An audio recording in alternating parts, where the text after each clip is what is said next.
आज की वीडियो में हम पढ़ेंगे शेप्स के बारे में। शेप्स क्या होती हैं? किसी चीज़ की क्लोज बाउंड्री को शेप कहा जाता है। शेप्स कौन कौन सी होती हैं? सबसे पहले हमारे पास इस तरह की शेप है। ये बिल्कुल गोल होती है, इसका कोई कोना नहीं होता, यानी बिल्कुल राउंड शेप। इसे हम कहते हैं सर्कल। यानी एक ऐसी शेप जो बिल्कुल गोल हो, उसका कोई कोना ना हो, राउंड शेप हो, उसे हम सर्कल कहते हैं। और सर्कल जैसी शेप्स कौन सी होती हैं? जैसे ये वॉल क्लॉक है, ये बिल्कुल गोल है, राउंड शेप है, तो इसकी शेप कैसी है? सर्कल जैसी। इसी तरह ये जो गाड़ी का टायर होता है, ये भी बिल्कुल गोल होता है, तो ये भी एक सर्कल की तरह है। तो सर्कल कौन सी शेप होती है? बिल्कुल राउंड गोल शेप जिसका कोई कोना नहीं होता, उसे हम कहते हैं सर्कल। और अगर हम सर्कल को बिल्कुल दरमियान से हाफ कर दें, कट कर दें, तो इसका ये जो एक पार्ट बनता है वो कुछ इस तरह का बनता है और इसे हम कहते हैं सेमी सर्कल। सेमी सर्कल का मतलब होता है आधा सर्कल। यानी जब सर्कल को दरमियान से कट किया जाए तो ये एक सेमी सर्कल बन जाता है। तो ये हमारे पास एक और शेप आ गई। और सेमी सर्कल जैसी शेप्स कौन सी होती हैं? जैसे ये हैंड फैन है, हाथ वाला पंखा, तो ये क्या है? इसकी शेप बिल्कुल आधे सर्कल की तरह है। इसी तरह ये जो रेनबो होती है, ये भी सेमी सर्कल की तरह होती है। तो जब हम सर्कल को दरमियान से हाफ करते हैं तो इसमें एक और दो दो सेमी सर्कल्स बनते हैं। और अगर हम इस सर्कल के 4 पार्ट्स करते हैं तो इसका ये जो एक पार्ट होगा इसे हम कहते हैं क्वार्टर सर्कल। यानी ये जो एक पार्ट बनेगा वो कुछ इस शेप का बनेगा और इसे हम कहते हैं क्वार्टर सर्कल। क्वार्टर का मतलब होता है फोर्थ या चौथा हिस्सा। तो जब हम एक सर्कल के 4 हिस्से करते हैं तो हर हिस्सा एक क्वार्टर सर्कल बनता है। और क्वार्टर सर्कल जैसी शेप्स कौन सी होती हैं? जैसे अगर हम इस पिज़्ज़ा के पीस को देखें तो ये दिखने में बिल्कुल क्वार्टर सर्कल की तरह लग रहा है। तो सर्कल एक बिल्कुल राउंड शेप होती है। अगर हम उसके 2 पार्ट्स करते हैं तो हमारे पास 2 सेमी सर्कल्स आते हैं। और अगर सर्कल के 4 पार्ट्स किए जाएं तो हमारे पास हर हिस्सा एक क्वार्टर सर्कल बनता है। एक और शेप देखते हैं। तो ये कौन सी शेप है? इस शेप के 3 कोने होते हैं। जैसे हम यहाँ पर देख सकते हैं, ये एक कोना है, ये दूसरा और ये तीसरा। 1 2 3 इसके 3 कोने होते हैं और 3 साइड्स होती हैं। साइड किसे कहते हैं?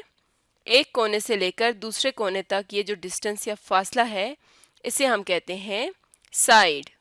तो इस शेप को हम कहते हैं ट्राइएंगल। यानी 3 साइड्स और 3 कॉर्नर्स वाली शेप को कहा जाता है ट्राइएंगल। और ट्राइएंगल जैसी शेप्स कौन सी होती हैं? जैसे ये ट्रैफिक सिग्नल है, तो इसके 3 कोने हैं और 3 साइड्स हैं, इसे हम कहते हैं ये ट्राइएंगल शेप का है। इसी तरह से ये जो सैंडविच है, हम देख सकते हैं कि इसकी भी 3 साइड्स और 3 कोने हैं, तो ये भी एक ट्राइएंगल शेप का है। तो 3 साइड्स और 3 कॉर्नर्स वाली शेप को हम ट्राइएंगल कहते हैं। एक और शेप देखते हैं। तो अगर इस शेप को देखा जाए तो इसके कितने कोने हैं? 1 2 3 4 4 कोने हैं और 1 2 3 4 4 ही इसकी साइड्स हैं और इसकी चारों साइड्स की लंबाई भी बराबर है। तो इस शेप को हम कहते हैं स्क्वायर। यानी ऐसी शेप जिसकी 4 साइड्स हों और चारों साइड्स की लंबाई बराबर हो, उसे हम कहते हैं स्क्वायर। और स्क्वायर जैसी शेप्स कौन सी होती हैं? जैसे अगर हम इस टेबल को देखें तो इसकी ये जो ऊपर वाली सरफेस है, ये बिल्कुल स्क्वायर जैसी है। इसी तरह ये जो बॉक्स है, ये भी बिल्कुल ऊपर से स्क्वायर शेप जैसा है। तो स्क्वायर कौन सी शेप होती है? 4 साइड्स वाली शेप, 4 इसके कोने होते हैं और चारों साइड्स की लंबाई बिल्कुल बराबर होती है, तो उसे हम कहते हैं स्क्वायर। नेक्स्ट शेप है इस तरह की। इसके भी 4 कोने और 4 साइड्स हैं, लेकिन हम देख सकते हैं कि इसकी जो ये वाली साइड है ये थोड़ी सी ज़्यादा लंबी है इस साइड से, यानी इसकी ये आमने सामने वाली दो साइड्स लेंथ में आपस में बराबर हैं और ये दो साइड्स आपस में बराबर हैं। तो इस शेप को हम कहते हैं रेक्टेंगल। रेक्टेंगल भी स्क्वायर की तरह 4 साइड्स वाली शेप है, लेकिन स्क्वायर की चारों साइड्स बिल्कुल बराबर होती हैं और रेक्टेंगल में दो साइड्स आमने सामने वाली बराबर होती हैं, जबकि बाकी दो साइड्स थोड़ी सी छोटी होती हैं। इसे हम कहते हैं रेक्टेंगल। रेक्टेंगल से मिलती जुलती शेप्स कौन सी हैं? जैसे अगर हम इस दरवाज़े को देखें तो इसकी ये वाली जो दो साइड्स हैं ये बाकी दोनों साइड से थोड़ी सी ज़्यादा लंबी हैं और ये आपस में बिल्कुल बराबर हैं, तो ये एक रेक्टेंगल शेप है। इसी तरह से ब्लैक बोर्ड को देखा जाए तो ये वाली साइड इस साइड से ज़्यादा लंबी है और ये वाली दोनों साइड्स आपस में बराबर हैं, तो ये एक रेक्टेंगल शेप है। तो आज हमने डिफरेंट शेप्स के बारे में पढ़ा। अब हम इन शेप्स से रिलेटेड एक एक्सरसाइज देखते हैं। क्वेश्चन है हमारे पास, name and colour the shape that looks like the shape on left. Left side पर हमें कुछ शेप्स दी गई हैं। इस खाली खाने में हमने इनका नाम लिखना है और आगे दी गई शेप्स में से इससे मिलती जुलती शेप को कलर करना है। तो ये जो पहली शेप है ये कौन सी है? ये बिल्कुल गोल राउंड शेप है और बिल्कुल राउंड शेप को हम कहते हैं सर्कल। तो हम यहाँ पर लिखेंगे सर्कल, यानी इस शेप का नाम है सर्कल और आगे दी गई शेप्स में से हमने सर्कल को कलर करना है। तो बिल्कुल गोल शेप कौन सी है? ये वाली, तो इसे हमने कलर कर दिया। इसी तरह जो नेक्स्ट शेप है ये वाली, ये क्या है? इसे अगर हम देखें तो ये सर्कल का बिल्कुल हाफ है, यानी ये आधा सर्कल है। तो आधे सर्कल को हम कहते हैं सेमी सर्कल, यानी आधा सर्कल। तो ये एक सेमी सर्कल है और आगे दी गई शेप्स में से सेमी सर्कल कौन सा है? आधा सर्कल, ये वाला। तो इसे हमने कलर कर दिया। इसी तरह नेक्स्ट हमारे पास है सर्कल का चौथा हिस्सा, यानी ये जो शेप है ये बिल्कुल सर्कल के चौथे हिस्से की तरह है, जिसे हम कहते हैं क्वार्टर सर्कल। तो हम लिखेंगे क्वार्टर सर्कल। तो ये एक क्वार्टर सर्कल है। अब हमने आगे दी गई शेप्स में से क्वार्टर सर्कल को कलर करना है।